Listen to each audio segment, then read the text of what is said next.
우리가 암 환자들이 뭐 채소를 많이 먹어야 된다 이거는 아마 대부분 사람들이 다 알 거예요. 그런데 왜 꼭 채소로 강조를 하느냐? 채소가 먹기도 좀 더 어떻게 보면 맛이 더 없잖아요.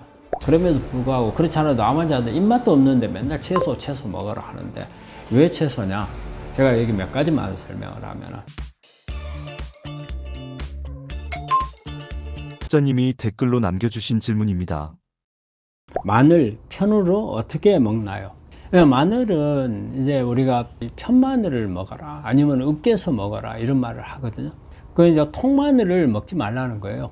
그러니까 통마늘을 먹게 되면 마늘 안에 있는 우리가 톡 쏘는 성분이 있잖아요. 이게 알리신이라는 성분이거든요.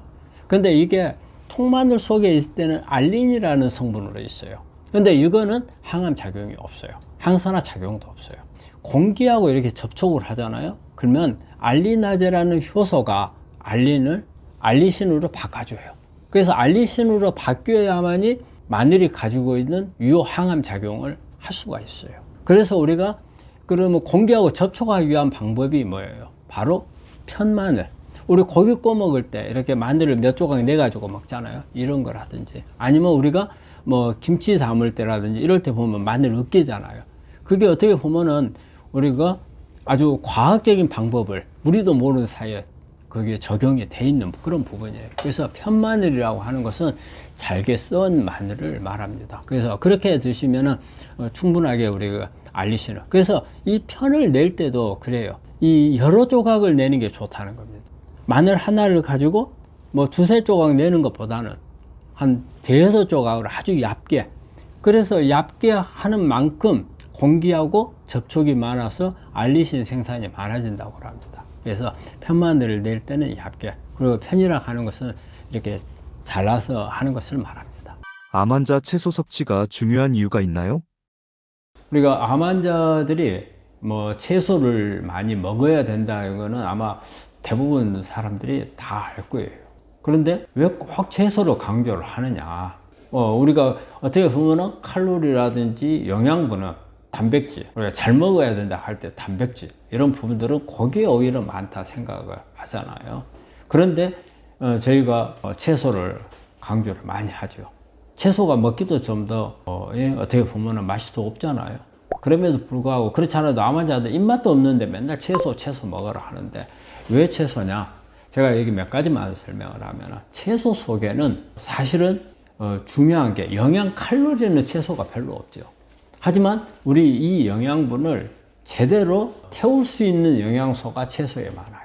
이런 부분들이 되게 이제 비타민이라든지, 그 다음에 이제 미네랄, 그 다음에 수분 같은 것, 이런 부분들이 여기에 많아서 우리가 완전 연소가 될 수 있도록 도와줄 수 있는, 특히 우리 이제 셰프 안에 미토콘드리아에서 에너지를 만드는데 제대로 그 에너지 시스템이 돌아갈 수 있게끔 해주는 영양을 하는 게 오히려 그런 성분들이 채소에 많이 들어있고요. 그리고 또 채소는 채소마다 가지고 있는 파이토케미칼들이 있어요. 우리 암 환자분들하고 이 파이토케미칼들은 뗄 수가 없거든요.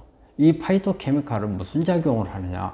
대부분 다 이게 암을 일으키는 유전자를 조절해 줄 수 있는 그런 능력을 가지고 있어요.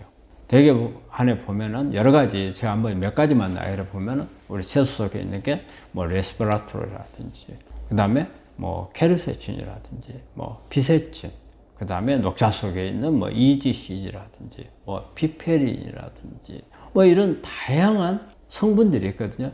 이런 성분들은 대개 암을 일으키는 유전자를 끄거나 또 암을 괴사시킬 수 있는 그런 유전자가 변이가 돼서 기능이 사라져 버린 것을 회복을 시켜주거나 또 암세포가 제대로 조장을 하는 이런 유전자들을 줄여주거나 또 우리가 암세포는 사실 대사가 문제가 돼서 오거든요. 그런 대사를 조절해 주거나 이런 성분들이 되게 채소에 있습니다.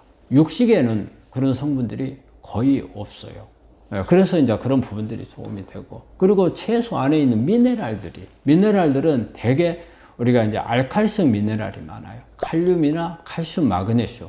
근데 우리가 동물성에서는 이런 부분이 별로 없거든요. 그래서 칼륨이나 칼슘, 마그네슘이 이걸 우리가 많이 섭취했을 때 내 몸이 산성에서 알칼리로 바뀌어요. 암은 산성화가 되도록 계속 저장을 하거든요.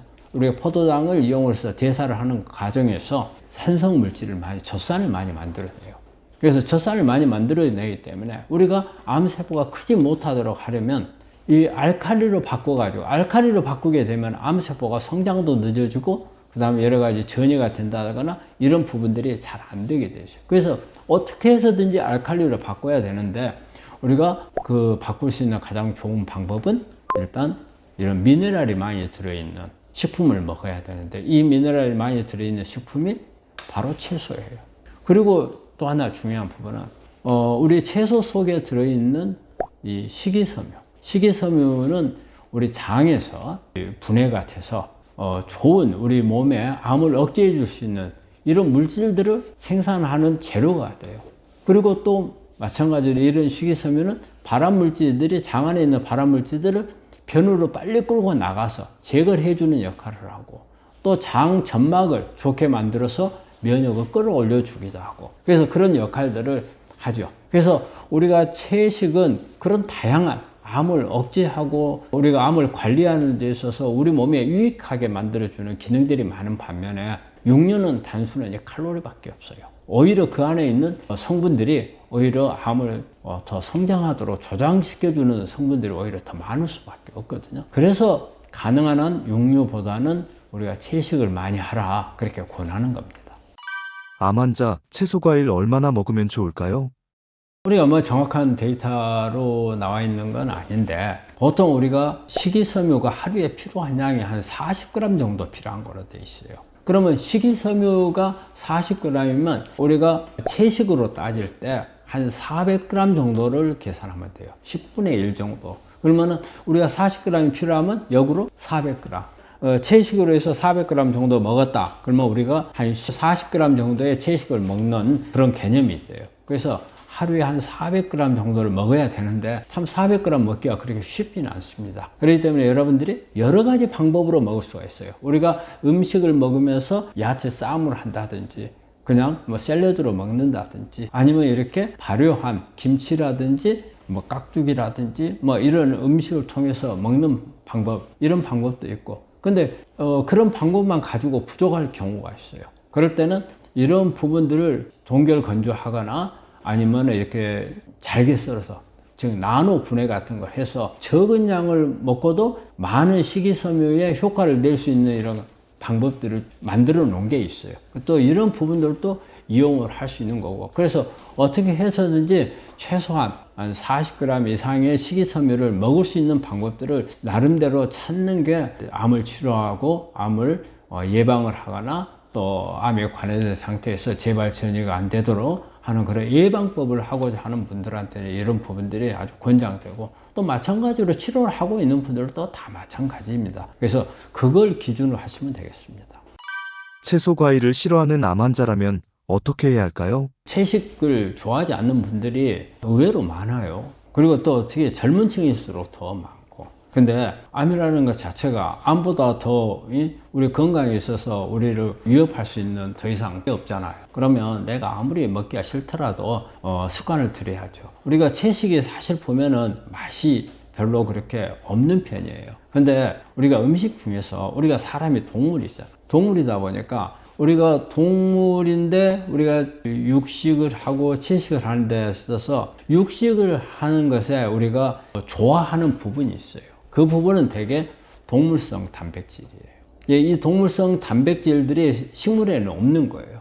그런데 동물성 단백질이 우리 몸 안에 들어오면 여러 가지 우리 기분을 좋게 해주는 그런 호르몬들을 만들어요. 특히 뭐 세로토닌이라든지 그 다음에 도파민이라든지 이런 것을 우리 몸 안에서 만들어지면 우리 기분이 좋아요. 시원한 느낌이 들고 그러니까 육류를 먹으면 이런 동물성을 먹게 되면 그 기분을 느끼는 거예요. 그래서 오히려 더 포만감이 있고 또 기분이 좋고 하기 때문에 좋은데 채식을 먹으면 그 기분이 별로 없어요. 그 어쨌든 이게 채식을 먹었을 때는 조금은 식물성에 가까워지죠. 식물성에 가깝다는 말은 차분해지는 거예요.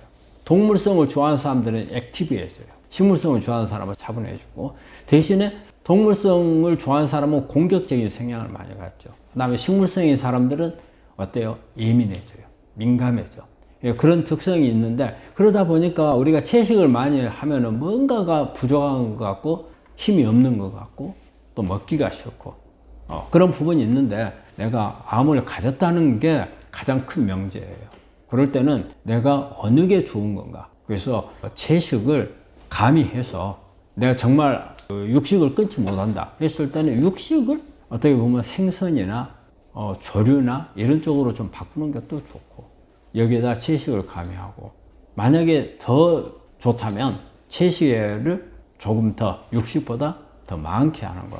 그렇다고 해서 육식을 좋아하는 분들한테 무조건 100% 채식을 다 바꾸라 이렇게 하면은 많이 힘들죠. 참 암을 내가 암에 지는 한이 있어도 먹어야 되겠다 생각하는 분들 또 의외로 암을 가지고 있으면서도 암에 대해서 등한시한 분들이 많이 있거든요. 그런 분들한테 무조건 채식만 해라 그러면 힘들어요. 그럼 바꾸는 그렇게 양을 조절하는 방법이 있고 또 조리법을 참 잘해서 이 채식을 먹더라도 육식을 먹는 만큼의 식감을 낼 수 있도록 하는 그런 방법도 생각을 해볼 필요가 있어요. 그래서 저는 생각이 이제 그런 방법을 찾다 보면은 이제 조미료가 나오거든요. 그 조미료가 나와서 이 가공된 조미료를 쓰면은 그거는 별로 좋지 않아요. 그래서 요즘에 보면 천연 조미료. 그래서 우리 환자분들은 가끔 이제 약선 요리 같은 것을 이제 많이 이제 권하거든요. 약선 요리는 우리가 이제 되게 이제 절에서 이제 많이 쓰는 음식으로 이 육식이 전혀 안 들어가잖아요. 이 가공된 조미료를 사용하지 않아요. 그러면서도 맛을 내고 그런 부분들을 좀 공부를 하시면서 식단을 만드는 것도 하나의 좋은 방법인 것 같아요.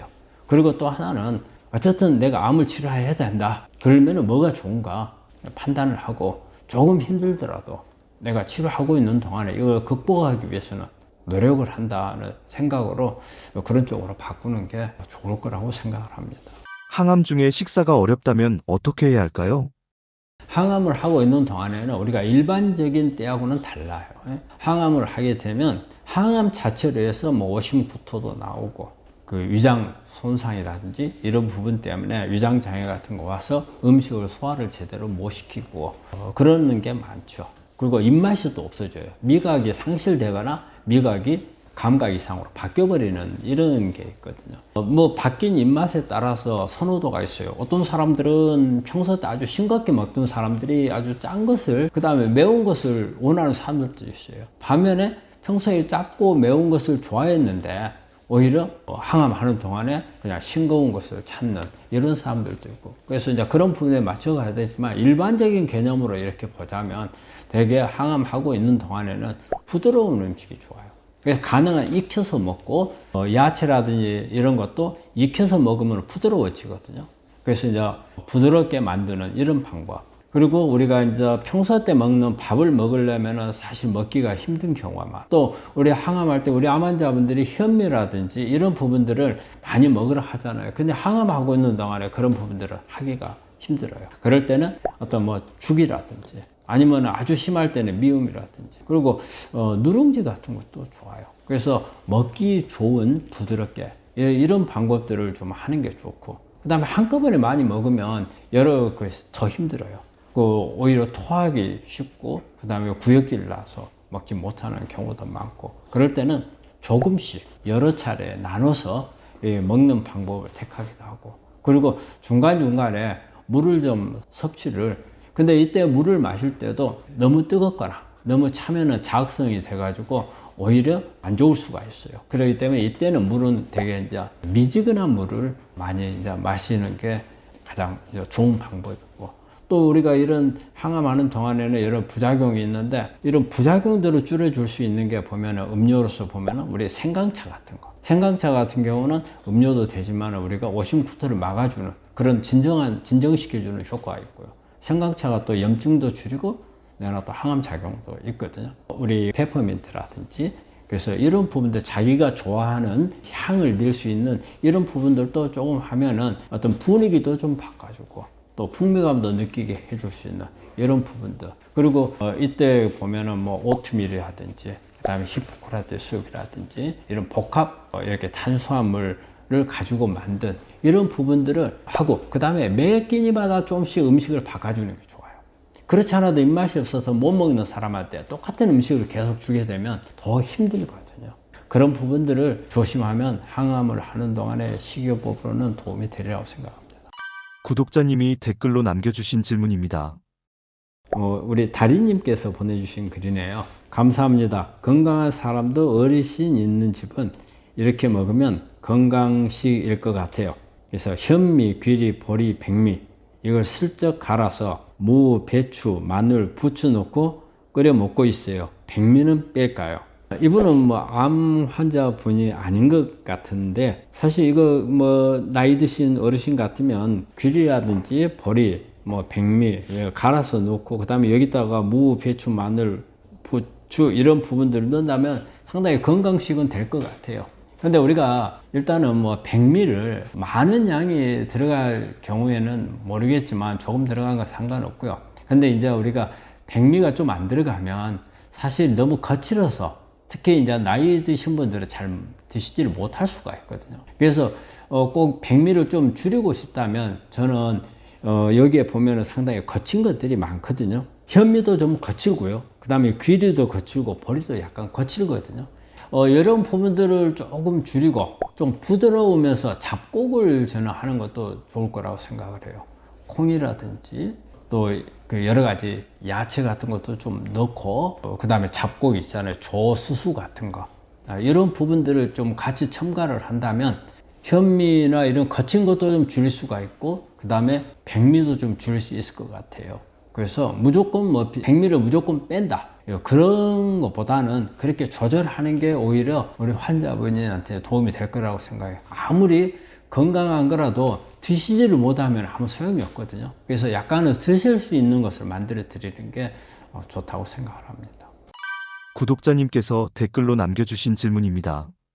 서경옥님께서 보내주신 건데 잡곡, 현미만 먹으면 밥이 거칠어서 쌀과 찹쌀 섞어서 먹는데 쌀은 빼야 할까요? 쌀이나 찹쌀이나 탄수화물은 함량은 높습니다. 근데 이제 쌀하고 찹쌀에서 찹쌀이 조금 좋다고 본다면 찹쌀 속에는 크롬이라는 게 좀 더 들어있어서 당뇨라든지 이런 부분에서 조금 더 도움을 줄 수 있어요. 그렇지만 어쨌든 탄수화물이 많다는 것은 마찬가지거든요. 그래서 꼭 그 두 가지를 쓰는데 뭐 백미는 빼고 그럼 찹쌀만 한다면 찹쌀 죽이 되는데 그렇게 하시지 마시고 여기에 여러 가지 잡곡을 좀 섞는 아니면은 또 뭐 귀리라든지 뭐 현미도 약간 섞고 이런 부분들을 해서 같이 하는 게 훨씬 더 낫다고 생각을 해요. 무조건 백미는 넣느냐 안 넣느냐 이렇게 문제를 생각하지 마시고 그렇던데 이 부분을 안 넣더라도 우리 환자분이 잘 드실 수 있다면 뭐 빼는 것도 뭐 관계는 없습니다.